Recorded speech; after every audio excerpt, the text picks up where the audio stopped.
నమస్తే.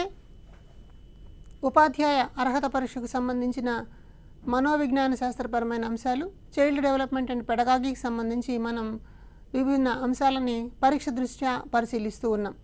ఇందులో భాగంగా ఈ సెషన్లో మనం అత్యంత ప్రధానమైనటువంటి పాఠ్యాంశము అభ్యసనం అంటే లెర్నింగ్ అంటాం. లెర్నింగ్కి సంబంధించి ముఖ్య అంశాలని ఈ సెషన్లో చర్చించే ప్రయత్నం చేద్దాం. డియర్ పార్టిసిపెంట్స్, ఈ అభ్యసనము అన్నది మన పరీక్షలో చాలా ముఖ్యమైనటువంటి అంశం. అంటే మొత్తం ఉపాధ్యాయ అర్హత అన్నది పిల్లల్ని అర్థం చేసుకోవడం, వారి మూర్తిమత్వ విధానాలను పరిశీలించడం అన్న అంశాల ఆధారంగా పిల్లలు ఎలా నేర్చుకుంటారు, అసలు అభ్యసనం అంటే ఏమిటి, అభ్యసనానికి తోడ్పడేటువంటి కారకాలు ఏంటి, ఏ అభ్యసన సిద్ధాంతాలను శాస్త్రవేత్తలు ప్రతిపాదించారు, వాటిని తరగతి గదిలో ఎలా అన్వయం చేసుకోవాలి, అభ్యసన జరిగే విధానంలో ఎదురయ్యేటువంటి ఆటంకాలను అధిగమించడం కోసం విద్యార్థి, ఉపాధ్యాయుడు, పాఠశాల ఎలాంటి కృత్యాలను చేపట్టాలి, అభ్యసన రేఖలు అంటే ఏంటి, అభ్యసన బదలాయింపు అంటే ఏంటి, ఇలాంటి అంశాలన్నీ కూడా మనం అభ్యసనం అన్న పాఠంలో చర్చిస్తాం. సాధారణంగా ఈ పాఠ్యాంశం నుంచి వచ్చేటువంటి ప్రశ్నలన్నీ దాదాపు ప్రత్యక్షంగానే కనిపిస్తాయి, కొన్నిటికి అనువర్తనాలు కూడా ఉంటాయి. అంచేత మనం పరీక్షకి సంసిద్ధులయ్యే సందర్భంలో కాన్సెప్ట్ని అర్థం చేసుకున్నట్లయితే దానిని ఉదాహరణకి అన్వయం చేసుకుని అర్థం చేసుకునే ప్రయత్నాన్ని చేయవచ్చు అన్నమాట. కాబట్టి మన పాఠంలో అభ్యసనం అన్నటువంటిది చాలా ప్రధానమైన అంశము. దీనిలోంచి చాలా ఎక్కువ సంఖ్యలో ప్రశ్నలు రావడానికి అవకాశం ఉంది. కాబట్టి మనం ముందుగా అభ్యసనం అంటే ఏమిటి, దానిని విభిన్న మనోవిజ్ఞాన శాస్త్రవేత్తలు ఎలా నిర్వచించారు అన్న విషయాల్ని తెలుసుకునే ప్రయత్నం చేద్దాం. ఈ పాఠ్యాంశంలో అభ్యసనము అంటే సాధారణంగా మనం ఏమంటామంటే పుట్టుకతో ప్రతి వ్యక్తికి కొన్ని లక్షణాలు వచ్చుంటాయి. అంటే జన్మతః సంప్రాప్తించినటువంటి లక్షణాలు. ఇలా జన్మతః సంప్రాప్తించినటువంటి లక్షణాలతో పాటుగా వ్యక్తి తన చుట్టూ ఉన్నటువంటి పరిసరాలతో ప్రతిచర్య జరుపుతూ ఉంటాడు. కాబట్టి అక్కడి నుంచి కూడా కొన్ని రకాల లక్షణాలని నేర్చుకుంటాడు లేదా ఆర్జిస్తాడు. ఇలా పుట్టుకతో ఉన్న సహజమైనటువంటి లక్షణాలతో పాటు పరిసరాల నుంచి కూడా లక్షణాలను పొందడాన్ని మనం సాధారణ అర్థంలో అభ్యసనం అని చెప్పవచ్చు. కాబట్టి ఈ పాయింట్లో అభ్యసనము అంటే పుట్టుకతో వచ్చినటువంటి లక్షణాలకు అనుబంధంగా పరిసరాల నుంచి కొన్ని విషయాలను తెలుసుకోవడం అని అర్థం చేసుకోవాలి. అయితే అభ్యసనము అనేటువంటి అంశం అది శిశువు జన్మించినప్పటి నుంచి జీవితాంతం వరకు ఉండేటువంటి ప్రక్రియ. కారణం ఏమిటి అంటే వ్యక్తిలో ఉన్నటువంటి సహజాతాలు, వ్యక్తిలో పుట్టుకతో వచ్చినటువంటి అంశాలతో పాటు వాటిని మనము నిరంతరం మన చుట్టూ ఉన్న పరిసరాలతో ప్రతిచర్య జరుపుతూ ఉంటాం. కాబట్టి విభిన్న సన్నివేశాల్లో పాల్గొని వేరువేరు అనుభవాలను పొందుతూ వాటిలో కొంత మార్పు తెచ్చుకోవడానికి ప్రయత్నం చేస్తూ ఉంటాం. అంచేత దీన్ని మనం నిరంతరం కొనసాగేటువంటి ప్రక్రియ అంటారు. అంటే కొన్ని సందర్భాల్లోనేమో మన గత అనుభవాలు ఇప్పుడున్నటువంటి అనుభవాన్ని అర్థం చేసుకోవడానికి పనికొస్తాయి. కానీ మానవ జీవితంలో ప్రతి సందర్భంలోనూ ఒక ప్రత్యేక, కొత్త, నూతన సన్నివేశాలే ఏర్పడుతూ ఉంటాయి. కాబట్టి అక్కడి నుంచి వ్యక్తి కొంత నేర్చుకోవాల్సి వస్తుంది. అంచేత అభ్యసనాన్ని నిరంతర ప్రక్రియ అని చెప్తారు.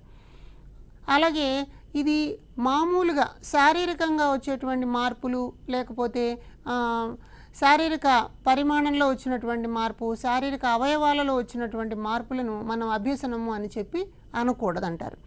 ఎందువల్ల? పెరుగుదల వల్ల వచ్చేటువంటి వాటిలో అవి జైవిక సంబంధమైనటువంటి అంశాలలో హార్మోన్ల ప్రభావం వల్ల కలిగేటువంటి విశేషాలలో వాటికే మార్పులు వస్తూ ఉంటాయి.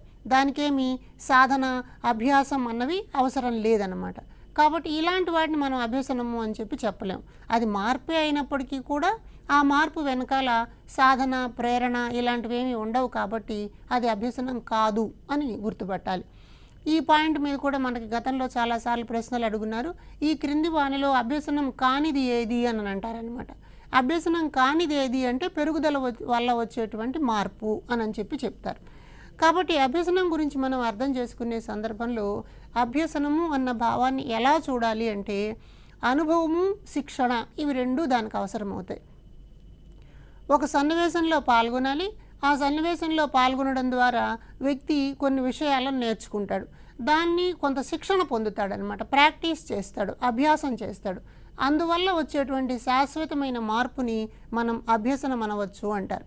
అంటే అభ్యసనం రావాలి అని అంటే ఇక్కడ 3 ప్రధాన అంశాలు ఉండాలి. ఒకటి అనుభవాలు ఉండాలి, దానికి తగినటువంటి శిక్షణ ఉండాలి, అది ఒక శాశ్వతమైన మార్పుగా ఏర్పడాలి. తరగతి గదిలో కల్పించేటువంటి అభ్యసన అనుభవాలన్నీ కూడా ఇలాంటి ప్రాతిపదికల మీదనే ఉంటాయి. అదే కాకుండా పాఠశాల బయట జీవితంలో విభిన్న సన్నివేశాల్లో నేర్చుకునే అన్నీ కూడా అభ్యసనాల కిందకే వస్తాయి. ఏదైనా ఒక పనిని మనం నేర్చుకున్నప్పుడు ఆ పనిని కొంత శిక్షణ, కొంత అనుభవం. ఉదాహరణకి స్క్రూ డ్రైవర్ను ఉపయోగించి మరచీలను ఊడదీయడం లేదా బిగించటం ఉందనుకోండి. దానిని బిగించాలి అంటే స్క్రూ డ్రైవర్ని ఎలా పట్టుకోవాలి, ఏ దిశలో తిప్పితే స్క్రూ డ్రైవరు మర లోపలికి దిగుతుంది, ఏ దిశలో తిప్పితే బయటకు వస్తుంది. కాబట్టి దీనికి కొంత శిక్షణ అన్నది అవసరమవుతుంది. తర్వాత పలుమార్లు చేయడం వల్ల అక్కడ అనుభవం అన్నది పెరుగుతుంది.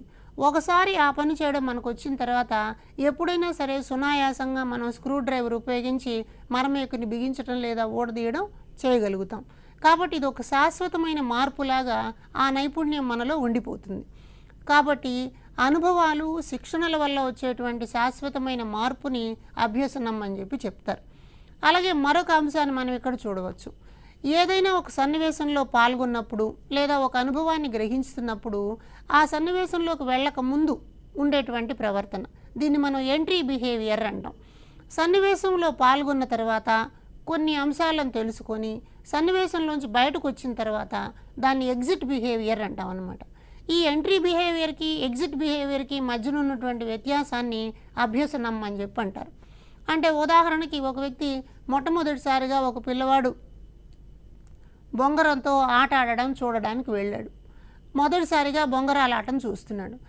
కాబట్టి మొదట్లో పిల్లవాడు అక్కడికి వెళ్ళినప్పుడు తొలి ప్రవర్తనలో ఏం కనిపిస్తుంది, వాడికి బొంగరం ఆట అన్న పేరు మాత్రమే తెలుసు, బొంగరం యొక్క ఆకారం తెలుసు. కానీ బొంగరాన్ని ఎలా పట్టుకోవాలి, దానికి దారాన్ని ఎలా చుట్టాలి, ఏ దిశలో ఎంత వేగంగా నేల మీదకు విసిరేయాలి, ఇవన్నీ కూడా అక్కడ ఆట ఆడడం ద్వారా, పాల్గొనడం ద్వారా చేస్తాడు. కాబట్టి ఆ ఆట అయిపోయిన తర్వాత వ్యక్తికి బొంగరం గురించినటువంటి, బొంగరం ఆట గురించినటువంటి విషయాలన్నీ వస్తాయన్నమాట. కాబట్టి దాన్ని మనం తుది ప్రవర్తన అంటాం. తొలి ప్రవర్తనకి తుది ప్రవర్తనకి మధ్య ఉండేటువంటి వ్యత్యాసాన్ని అభ్యసనం అని చెప్పి చెప్తారు. కాబట్టి అభ్యసనంలో ఒక సన్నివేశం ఉండడం అన్నది అవసరంగా ఇక్కడ మనకు కనిపిస్తుంది. అయితే ఇంకొక పాయింట్ ఏమంటారంటే, అభ్యసన ద్వారా వచ్చేటువంటి ప్రవర్తన మార్పు శాశ్వతంగా ఉంటుంది అంటారు.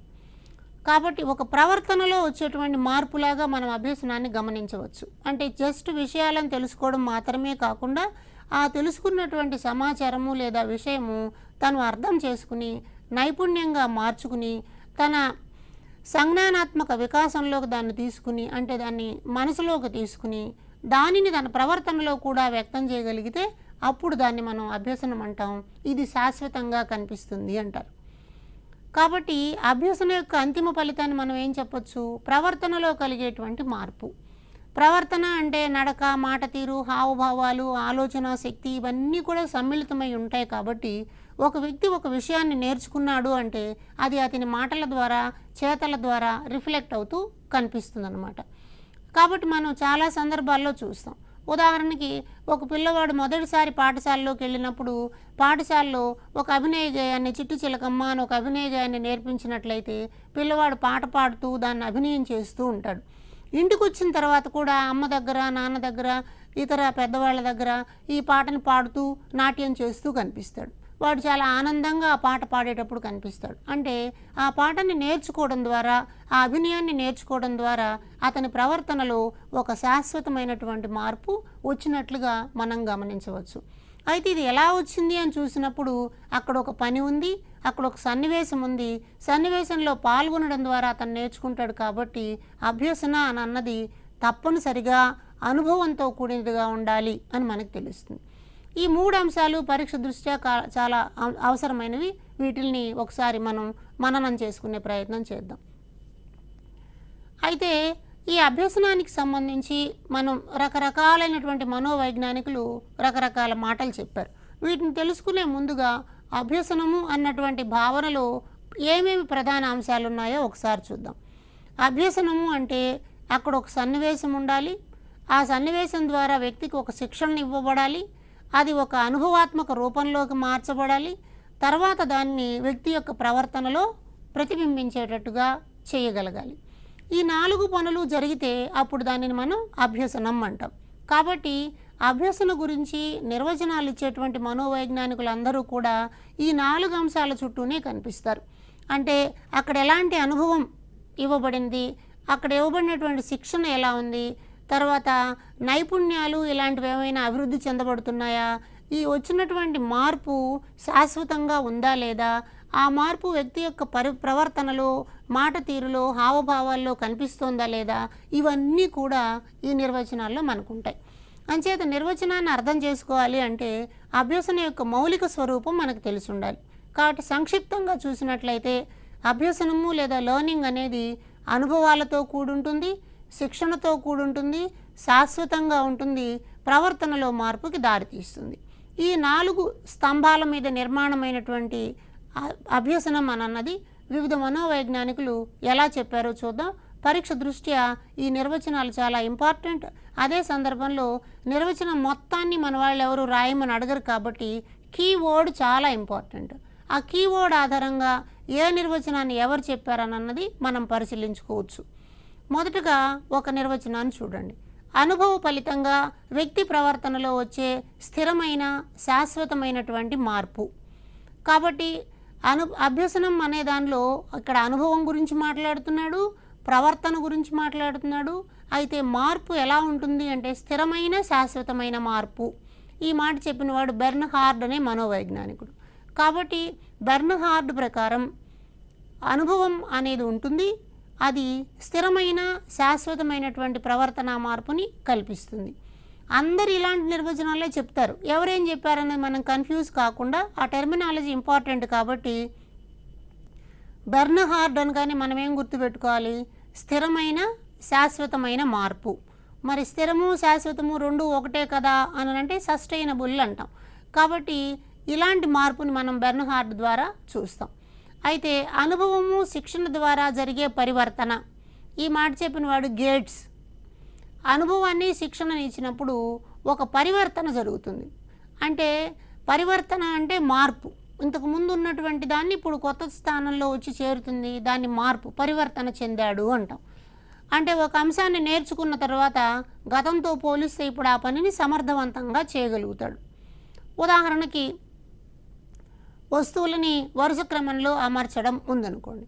దీనికి ఒక శిక్షణ ఇచ్చిన తర్వాత ఆకారం ఆధారంగా, పరిమాణం ఆధారంగా, రంగు ఆధారంగా, ఉపయోగం ఆధారంగా ఇలా విభిన్న సందర్భాలలో వాటిని వరుస క్రమాల్లో ఉంచడం అన్నది చేయగలుగుతారనమాట.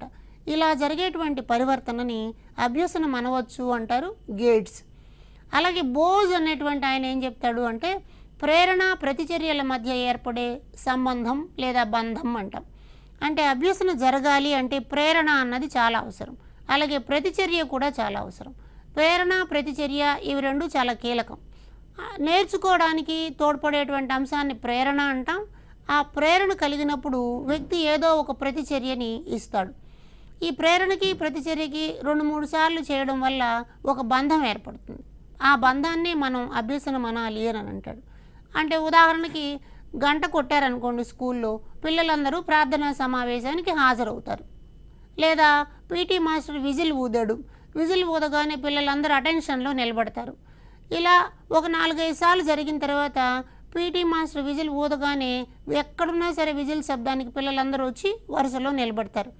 అలా ఏర్పడేటువంటి బంధాన్ని మనము అభ్యసనం అనవచ్చు అంటాడు బోజ్ అన్న మనోవైజ్ఞానికుడు. అలాగే Martin Crow and Henry Crow, Crow and Crow అనే మనోవైజ్ఞానికులు ఏం చెప్తున్నారు అంటే అనుభవం ద్వారా ఏర్పడేటువంటి ప్రవర్తన మార్పు అంటున్నారు. అంటే ఇక్కడ వచ్చేటువంటి ప్రవర్తన మార్పు కారణం అనుభవం. అనుభవం లేకపోతే ప్రవర్తన మార్పు రాదు అంటారు. కాబట్టి అనుభవము is nothing but learning by doing. కాబట్టి క్రో అండ్ క్రో అభిప్రాయం ప్రకారం ఒక అభ్యసనం జరగాలి అంటే తప్పనిసరిగా ఒక అనుభవం ఉండాలి. ఆ అనుభవం మనకు ఎలా వస్తుంది, మౌఖికంగా వస్తుందా, చేతల ద్వారా వస్తుందా అన్నది ప్రాధాన్యత అంశం అన్నమాట. అలా మార్పు కలిగితే దానిని మనం అభ్యసనం అనవచ్చు అని అంటున్నారు క్రో అండ్ క్రో. తర్వాత గార్డనర్ మర్ఫీ అనే మనోవైజ్ఞానికుడు ఒక మంచి నిర్వచనాన్ని ఇచ్చాడు. అవసరాలను ఎదుర్కోవడానికి వీలుగా కలిగే ప్రవర్తన మార్పు అని అన్నాడు. కాబట్టి మర్ఫీ యొక్క ఉద్దేశంలో అనుభవం కన్నా అవసరాలు చాలా ప్రధానం అంటున్నాడు. వ్యక్తి యొక్క అవసరాలను దృష్టిలో పెట్టుకుని ఆ అవసరాలను ఎదుర్కోవడానికి ఎలాంటి ప్రవర్తన మార్పులను పొందుతారో దానిని అభ్యసనం అనాలి అంటారు. అంటే అవసరం లేకపోతే మనం ఆ పనిని చేయం. అది సాధించడం కోసము, ఆ అవసరాన్ని తీర్చుకోవడం కోసము మనం ఆ సన్నివేశంలో పాల్గొని దాన్ని నేర్చుకుంటాం. ఉదాహరణకి విమానం ద్వారా మాత్రమే ప్రయాణం చేసి వేగంగా ఒక నగరానికి చేరాలి అన్న లక్ష్యం ఉన్నప్పుడు, తొలిసారిగా విమానం ఎక్కాలి అని అనుకున్నప్పుడు అది అవసరంగా మారింది. అందుకోసం వ్యక్తి ఎలా విమానాశ్రయానికి వెళ్ళాలి, టికెట్ ఎలా తీసుకోవాలి, విమానంలో ఎలా ఎక్కాలి, దిగిన తర్వాత ఏం చేయాలి, ఇవన్నీ కూడా తానే తెలుసుకుని తానే నేర్చుకుని ఆ ప్రయాణాన్ని ముగిస్తాడు. అంచేత అవసరం అన్నది చాలా ఇంపార్టెంట్. అందుకనే మనకి తరగతి గది బోధనాభ్యసనలో పిల్లలకి కల్పించేటువంటి అభ్యసన కృత్యాల యొక్క లక్షణము అంటారు. ఆ అభ్యసన కృత్యం తప్పనిసరిగా అవసరాన్ని కలిగించేదిగా ఉండాలి. అందుకని దీన్ని మనం అర్జ్ క్రియేటింగ్ యాక్టివిటీస్ అంటాం. అర్జ్ క్రియేషన్ అంటే కోరిక లేదా అవసరం, దానిలో తప్పనిసరిగా పాల్గొనాలన్నటువంటి సన్నివేశం ఉండేలాగా ఉంటే దాన్ని మనం అవసరం అంటాం. అవసరం కలిగినప్పుడు వ్యక్తి సన్నివేశంలో పాల్గొంటాడు, తనకున్న శక్తి సామర్థ్యాలన్నింటినీ గరిష్టంగా ఉపయోగించే ప్రయత్నం చేస్తాడు, ఇతరులతో సంబంధాలను ఏర్పరచుకుంటాడు, సమాచారాన్ని సేకరించుకుంటాడు, దాన్ని విశ్లేషించుకుంటాడు, తద్వారా జ్ఞానాన్ని పొందుతాడు. అది ప్రవర్తనకు దారితీస్తుంది అని. కాబట్టి మర్ఫీ నిర్వచనం చాలా విస్తృతమైనటువంటి అర్థంలో మనకు కనిపిస్తుంది. అలాగే మరొక నిర్వచనాన్ని మనం చూసినట్లయితే, స్మిత్ అన్న మనోవైజ్ఞానికుడు అభ్యసనానికి ఒక కొత్త అర్థాన్ని ఇచ్చే ప్రయత్నం చేశాడు. ఈయన ఏమంటాడు అంటే, అభ్యసన ద్వారా కొత్త ప్రవర్తన ఒకటి నేర్చుకోవడం జరుగుతుంది అంటాడు. అంటే ఇంతకు ముందు లేనటువంటి ప్రవర్తన ఇప్పుడు రావడం జరుగుతుంది. ఉదాహరణకు ఒక పిల్లవాడు 2వ ఎక్కను నేర్చుకున్నాడు అనుకుందాం. ఈ నేర్చుకునే క్రమంలో గతంలో వాడికి నంబర్లు మాత్రమే తెలుసు, 1 నుంచి 100 వరకు నంబర్లు తెలుసు, ఏవో చిన్న చిన్న ఒకంకె సంకలన వ్యవకలనాలు తెలుసు. ఇప్పుడు కొత్తగా అతను 2వ ఎక్కాన్ని నేర్చుకున్నాడు. దానిలో కొన్ని సంబంధాలను గుర్తించాడు. ఒక 2 అన్నటువంటి దాన్ని ప్రతిసారి 2 రెట్లు పెంచుకుంటూ పోతూ ఉంటే కొత్త నెంబర్లు ఏర్పడతాయి, వాటి మధ్యన వ్యత్యాసం 2గా ఉంది, ఇవన్నీ 2తో కూడినటువంటి సంబంధం కలిగిన అంశాలు, ఇలాంటివన్నీ గుర్తిస్తాడనమాట. కాబట్టి కొత్త ప్రవర్తనని నేర్చుకున్నాడు. ఈ కొత్త ప్రవర్తనను నేర్చుకోవడంలో పాత ప్రవర్తన ఒక్కొక్కసారి వదిలేయాల్సి రావచ్చు, లేదా అది బలపరచబడి కూడా ఉండొచ్చు. 2వ ఎక్కను నేర్చుకుంటున్నటువంటి పిల్లవాడు 2కు 2 కలిపితే 4 అయింది, 2ని 3 సార్లు కూడితే 6 అయింది, 2 4 సార్లు కూడితే 8 అయింది అని ఒక కొత్త ప్రవర్తనను నేర్చుకున్నాడు. కానీ ఇంతకుముందు ఏం చేశాడు, 2 కింద 2 వేసి దానికి మొత్తం 4 అవుతుందని, లేకపోతే 4 కింద 2 వేసి మొత్తం 6 అవుతుందని కూడడం మాత్రమే తెలుసు.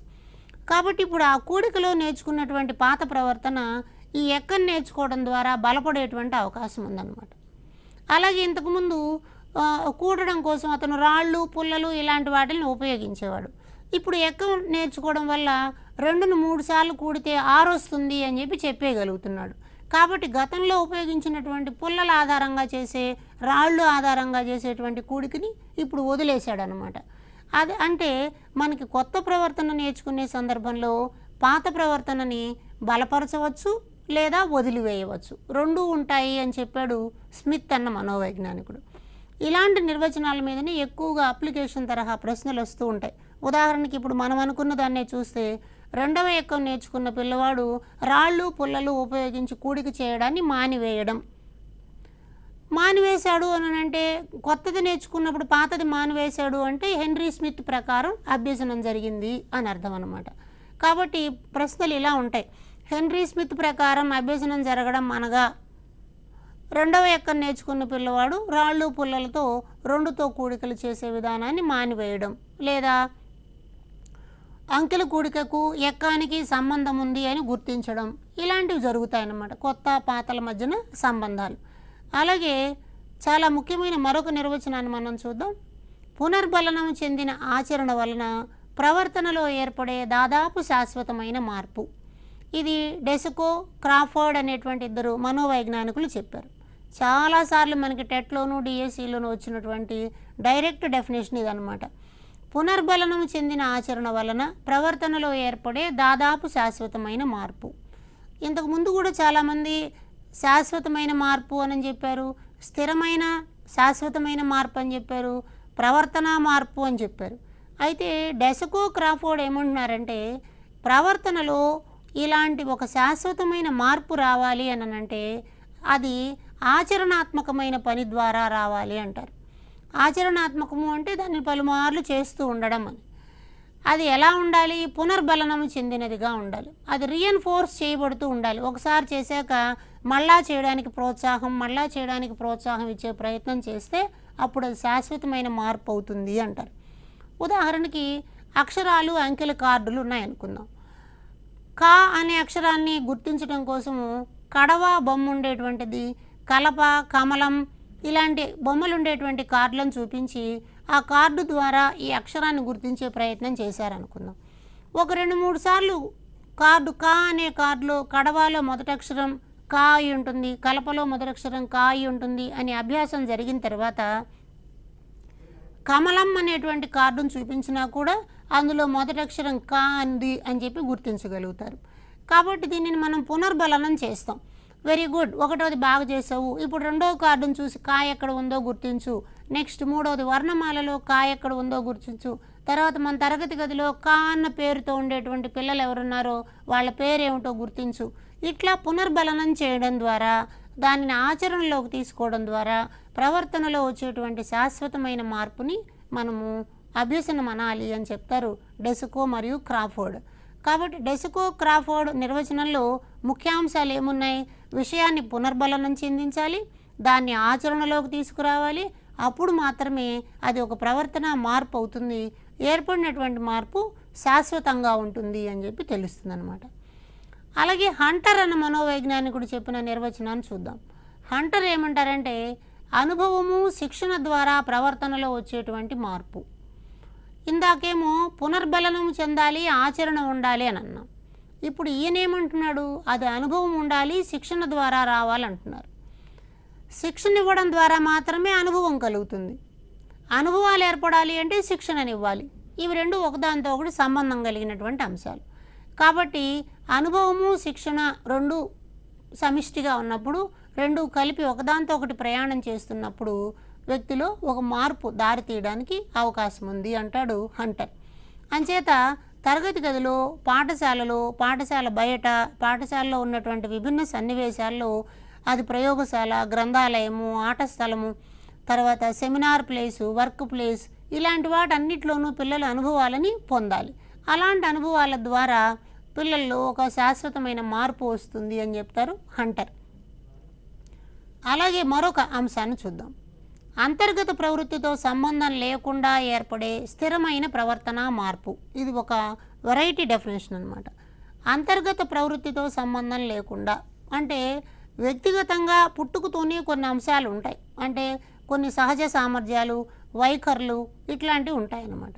ఈ పుట్టుకతో వచ్చినటువంటి అంశాలతో సంబంధం లేకుండా శిక్షణ కలిగించినప్పుడు, అనుభవాన్ని ఇచ్చినప్పుడు వచ్చేటువంటి శాశ్వతమైన స్థిరమైన మార్పు ఉంటే దానిని మనం అభ్యసనం అనాలంటాడు హిల్గార్డ్ అన్న మనోవైజ్ఞానికుడు. కాబట్టి ఇక్కడ మనం ఏం గమనించాలి? వ్యక్తిలో కొన్ని సహజ సిద్ధమైన అంశాలు ఉంటాయి, అంత మాత్రాన అది అభ్యసనము అని చెప్పి చెప్పడానికి వీలు లేదన్నమాట. అంటే ఒక వ్యక్తిలో సహజ సిద్ధంగానే గుండ్రంగా రాసేటువంటి అక్షరాలు రాసేటువంటి, బొమ్మలు గీయగలిగినటువంటి నైపుణ్యం సహజ సిద్ధంగా ఉంది అని అనుకుందాం. కానీ తరగతి గదిలో దాంతో సంబంధం లేకుండా గుండ్రంగా రాయడానికి ఒక అభ్యాసాన్ని, ప్రాక్టీస్ని ఇచ్చినప్పుడు అతను తనలో సహజంగా ఉన్న అంశానికి ఇది జోడి పడుతుంది. కాబట్టి ఇంకా మెరుగ్గా ఆ నైపుణ్యాన్ని ప్రదర్శించడానికి అవకాశం వస్తుందన్నమాట. కాబట్టి అంతర్గత ప్రవృత్తి అన్నది ఒక అంశంగా హిల్గార్డ్ చెప్తూ ఉన్నారు. కాబట్టి మనం అభ్యసన నిర్వచనాలను చూసేటప్పుడు పునర్బలనంతో కూడిన ఆచరణ వలన ఏర్పడే శాశ్వతమైనటువంటి మార్పు, ఇది కింబాల్ చెప్పినటువంటి నిర్వచనం. ఇందాక కూడా పునర్బలనము అన్నాం. అయితే ఇందాక పునర్బలనము అన్న దాంట్లో ఏం కనిపించింది మనకి? ఆచరణ అన్నటువంటి పాయింట్ ఉంది. ఇప్పుడు పునర్బలనములో ఉన్నటువంటి ఆచరణ అయినప్పటికీ ఏర్పడేది శాశ్వతమైన మార్పుగా ఉండాలి అని అంటాడు కింబాల్. మరొక కింబ్లే చెప్పినటువంటి నిర్వచనంలో కూడా ఇదే కనిపిస్తుంది. పునర్బలనం చెందిన ఆచరణ వల్ల వ్యక్తి సామర్థ్యాలలో ఏర్పడే సాపేక్షమైన శాశ్వతమైన మార్పు అని అంటారు. అంటే ఆ మార్పు ఎలా ఉండాలి? సాపేక్షమైనదిగా ఉండాలి. మరొక దాంతో పోల్చినప్పుడు మార్పుకు దారి తీసేదిగా ఉండాలి. శాశ్వతంగా ఉండాలి. ఆ మార్పు ఎందులో రావాలి? సామర్థ్యాలలో రావాలి. అది పనిచేసేటువంటి సామర్థ్యంలో, వ్యక్తీకరించేటువంటి సామర్థ్యం, రాయగలిగిన సామర్థ్యం, బొమ్మలు గీయగలిగిన సామర్థ్యం, ఇలా రకరకాల సామర్థ్యాలు ఉంటాయి. కాబట్టి ఆ సామర్థ్యాలలో వచ్చేటువంటి మార్పు అని చెప్తాడు కింబ్లీ. అయితే హర్జన్ హాన్ అన్న మనోవైజ్ఞానికుని యొక్క నిర్వచనాన్ని చూసినట్లయితే అనుభవాల వలన ఏర్పడే సాపేక్షమైన శాశ్వతమైన మార్పు అంటాడు. ఇందాక పునర్బలనము అని అన్నాం, ఇక్కడేమో అనుభవాలు అంటున్నాం. అనుభవాలు కలిగిస్తేనే పునర్బలనం ఏర్పడుతుంది. కాకపోతే ఒక్కొక్క మనోవైజ్ఞానికుడు ఒక్కొక్క రకమైన పదాన్ని వాడడం మనం ఇక్కడ చూస్తాం. అయితే హర్జన్ హాన్లో ఉన్నటువంటి మరొక విశేషం ఏంటంటే కొన్నిసార్లు కొన్ని ప్రవర్తనా మార్పులు వస్తూ ఉంటాయి. అయితే ఈ ప్రవర్తనా మార్పులకు కారణాలు జబ్బు పడడం కావచ్చు, లేదా మత్తు పదార్థాలు ఇలాంటి వాటికి బానిసలు కావడం కూడా కావచ్చు. ఒకవేళ ఒక వ్యక్తి జబ్బు పడ్డాడు అనుకోండి, అంతకుముందు ఆరోగ్యవంతుడుగా ఉన్నప్పుడు చక్కగా నడవగలిగేవాడు, గబగబా అందరితో కలుపుగోలుగా ఉండగలిగేవాడు. జబ్బు పడిన వెంటనే అతను నిర్వీర్యం అయిపోయి కనిపిస్తాడు. అది కూడా ఒక మార్పే, కానీ దానిని మనం అభ్యసనం అని చెప్పి అనకూడదు. అలాగే మత్తు పదార్థాలు సేవించే వాళ్ళు కూడా కొన్ని రకాల ప్రవర్తనా విధానాలని ప్రదర్శిస్తూ ఉంటారు. అది కూడా ప్రవర్తనా మార్పే. అయితే ఆ ప్రవర్తనా మార్పు శాశ్వతం కాకపోవచ్చు. కాబట్టి ఇక్కడ జరిగేటువంటి మార్పులను మనం అభ్యసనం అనకూడదు అంటారు హర్జన్ హాన్.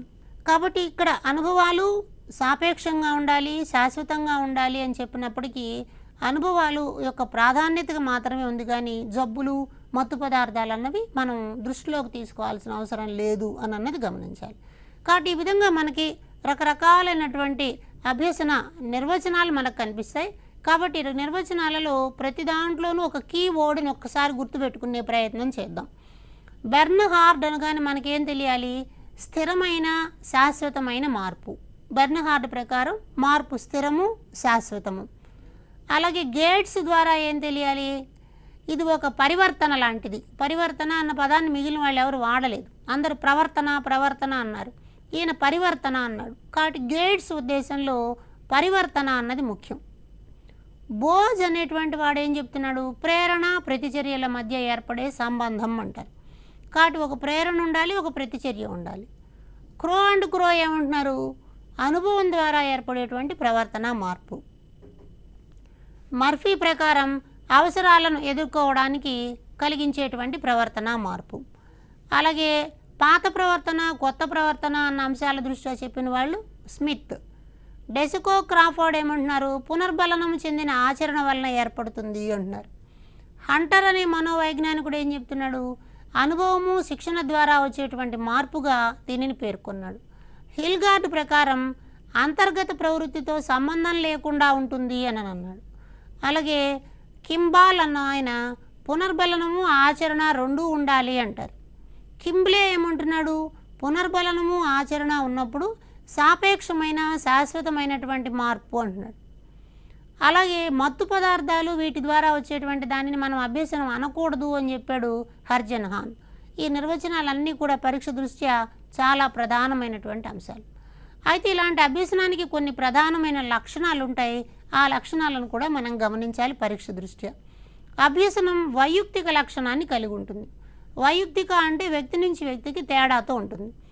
ఒక విద్యార్థి ఒక రకంగా నేర్చుకోగలిగితే రెండో విద్యార్థి మరొక రకంగా నేర్చుకుంటాడు. ఒక విద్యార్థి ఒక అంశంలో నైపుణ్యం కలిగి ఉంటే ఇంకొక అతను వేరే అంశంలో నైపుణ్యం కలిగి ఉంటాడు. కాబట్టి అభ్యసనం అన్నది వైయక్తిక గుణాన్ని కలిగి ఉంటుంది అంటాం. అలాగే అభ్యసనానికి సంచిత స్వభావం ఉంటుంది. సంచిత స్వభావం అంటే క్యుములేటివ్ నేచర్.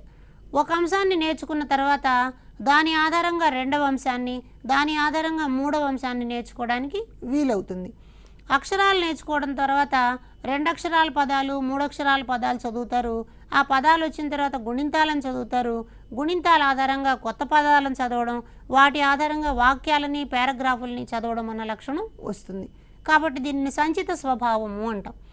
అలాగే అభ్యసనం జీవిత పర్యంతం జరిగేటువంటి అంశం. ఎందుకంటే వ్యక్తి జీవితంలో నిరంతరం ఏదో ఒక అనుభవాలు ఏర్పడుతుంటాయి.